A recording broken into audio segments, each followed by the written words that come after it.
Hi,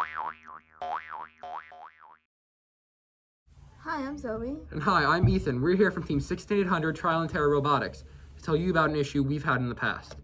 So, in previous years, we've had trouble connecting our controller and expansion hubs, and we're here to show you how to successfully connect them today. So, your control hub from Rev Robotics is going to look like this, and your expansion hub is going to look nearly identical on the front, but if you flip it on its side, you'll see that there's different input ports. On the control hub, you have two USBs, a mini USB, a Type-C, HDMI, and micro, whereas on the expansion hub, you're just going to have a mini USB. The mini USB is so that if you're connecting it to a phone system still, you can actually have, ports to plug your motors in on. So to set it up, you're going to need your power switch. We already have the adapter here, you can see, your 12-volt battery, a JST 3-pin wire, and a power extension cable. So first, take your control hub. You have your control hub. Plug the output end into the outermost port on the control hub.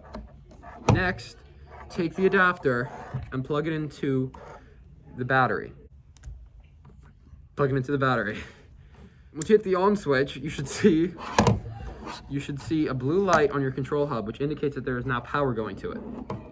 Next, you're going to take your power extension cable, and you're going to take the input end and plug it into the remaining port on the control hub.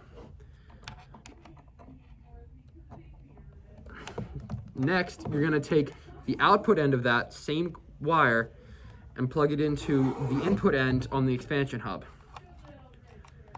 Now you should see a blue light on the expansion hub, and as you see, there's now a green light on the control hub, which is indicating that there's now a Wi-Fi direct signal going out that you can connect your driver hub to. Finally, we're going to take our JST 3-pin wire. It's the blue, white, and black striped one, and we're going to plug it into the RS485 port on both hubs. I'll show you on the control hub, so I'll show you on the expansion hub.